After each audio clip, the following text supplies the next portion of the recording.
History will be kinder to me then the media. ऐसा कहना था हमारे former prime minister Manmohan Singh ji का। मनमोहन सिंह जी जो आज इस दुनिया में नहीं रहे, लेकिन सर आप हमें इस दुनिया से छोड़ के तो चले गए, लेकिन आपका नाम काम हमेशा हमारे दिल में रहेगा। मैं जानता हूं कि आपको दुख होता होगा जब सोसाइटी की एक सेक्शन आपको समझने की कोशिश नहीं करती थी, तो आपको दुख होता था। तब भी हमने देखा कि आपने कैसे पेशेंस रख के, कैसे पोलाइट वे से एक सॉफ्ट स्पोकन बन के उन सभी लोगों का रिप्लाई दिया था आपने। वो हमने सब देखा है। लेकिन फ्रेंड्स, आपको पता होगा कि मनमोहन सिंह जी जो हमारे एक महान महापुरुष थे और फॉर्मर प्राइम मिनिस्टर, ऐसे प्राइम मिनिस्टर थे जिन्होंने देश को कई नई उपलब्धियां दी, कई बुलंदियों पे पहुंचाया। उनकी अगर कंट्रीब्यूशन की बात करें तो पूरा दिन हो जाएगा, लेकिन उनमें से कुछ ऐसी कंट्रीब्यूशन थी जो हमारे देश को एक नई ऊंचाई को ओर लेके गई थी, एक मुश्किल, एक टफ सिचुएशन से निकाल के लाई थी। वो एक समय था 1991 का। फ्रेंड्स, 1991 का एक समय था जब हमारे former prime minister Manmohan Singh ji यहां पे फाइनेंस मिनिस्टर थे। यहां पे फाइनेंस मिनिस्टर थे। इस समय जो हमारे देश के प्राइम मिनिस्टर थे वो पीवी नरसिम्हा राव साहब थे। उनकी लीडरशिप में, उनकी अध्यक्षता में इन्होंने हमारे देश में एक जो क्राइसिस, इकोनॉमिक क्राइसिस आया था, उससे पूरे भारत को बाहर निकालने का काम किया था। अगर आपको पता हो फ्रेंड्स, तो 1991 में ही हमारे देश में जब ये एक संकट चल रहा था, उसी समय मनमोहन सिंह जी फाइनेंस प्राइम उस समय के, इन्होंने इकोनॉमिक रिफॉर्म लाया, जिस इकोनॉमिक रिफॉर्म को हम जनरली कहते हैं LPG. Friends, LPG means liberalisation, privatisation, globalisation. Friends, उस समय जब भारत एक बड़ी टफ सिचुएशन था, उसी समय ये इकोनॉमिक रिफॉर्म लाया गया भारत को उस सिचुएशन से बाहर निकालने के लिए। आर्थिक मंदी थी, देश के हालात उस समय बड़े टफ सिचुएशन में थे। वहां से मनमोहन सिंह जी ने हमें बाहर निकाला था इस इकोनॉमिक रिफॉर्म को लाके।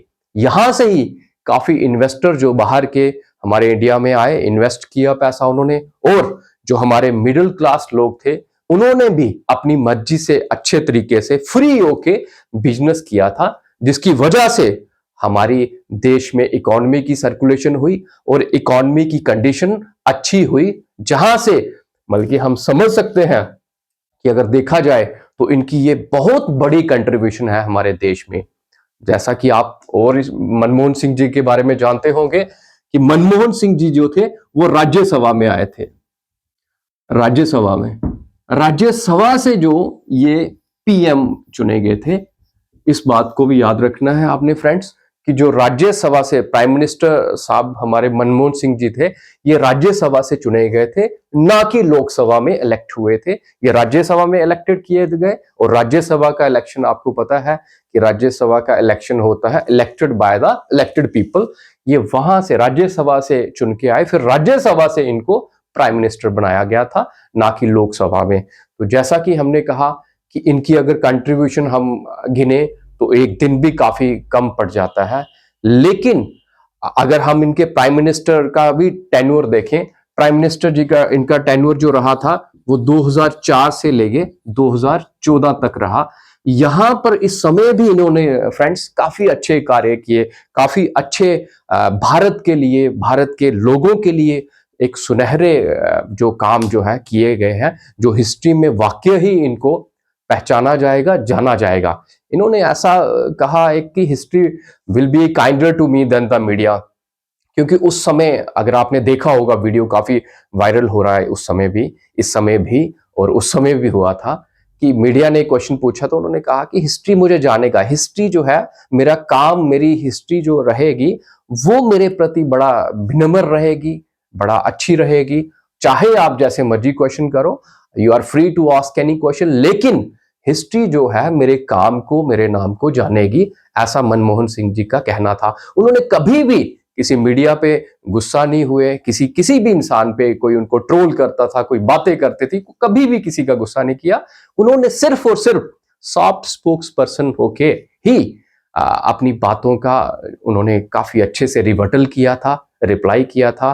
तो मैं ये चाहता हूं कि मनमोहन सिंह जी की कंट्रीब्यूशन को जो है पूरे भारत के, स्पेशली हमारे हर एक यंगस्टर को, हमारे युवा के, देश के जितने भी यंगस्टर हैं उनको समझना चाहिए।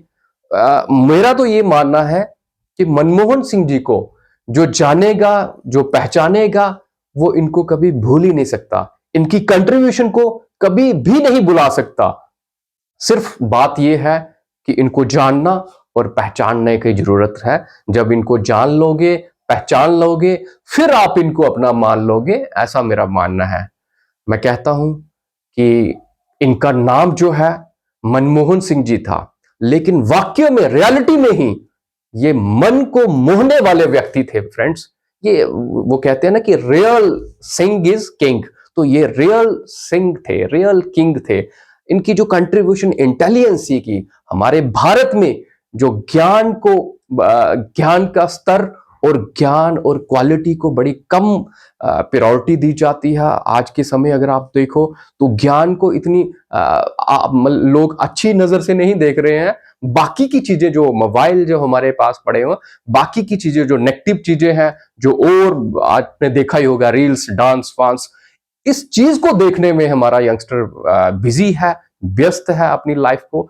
लेकिन मैं ये बताना चाहता हूं कि ऐसे ज्ञानी महान लोगों को पढ़ो, जैसे मनमोहन सिंह जी है, इनकी बायोग्राफी देखो आप, एपीजे अब्दुल कलाम है, महात्मा गांधी जी हैं, भगत सिंह जी हैं, ऐसे कई, बाबा साहब अंबेडकर हैं, ऐसे कई महान व्यक्ति हुए हमारे देश में, जिनको अगर आप पढ़ोगे, स्टडी करोगे, तो आपका जीवन भी और बेहतर हो जाएगा।